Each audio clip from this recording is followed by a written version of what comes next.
What I loved about Miss Tony's training is how encouraging, engaging, and realistic the activities and discussions were. So I also love that this training reminded us of our core values, as these values guide us on deeper mindset and reminded us of how we really aspire to be. She showed us that to become a better leader, we must discover ourselves, we must identify our triggers to be able to handle well ourselves, to be able to communicate better with others.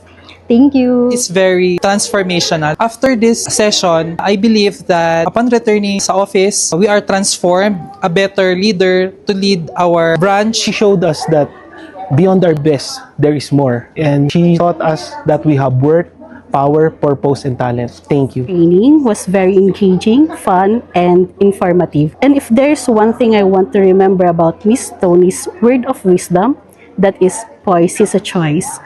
Poise boosts your confidence in whatever you will do.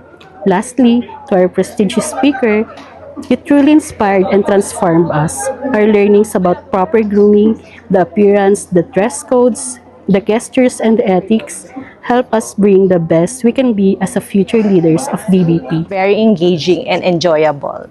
Aside from the learnings, I really appreciate that she sees to it that everybody on the training is alive and is listening through the various activities she had laid down. Thank you, Miss Tony. Hoping to be your trainee with your other trainings. Thank you. God bless. It is clear, concise, and filled with practical exercises. Also, the way Miss Tony talks and explains every module is truly engaging and easy to understand. Her energy and enthusiasm made our learning fun. Thank you so much, Miss Tony, for the new knowledge we gained from this training. Thank you po. Nag-enjoy po kami ng sobra.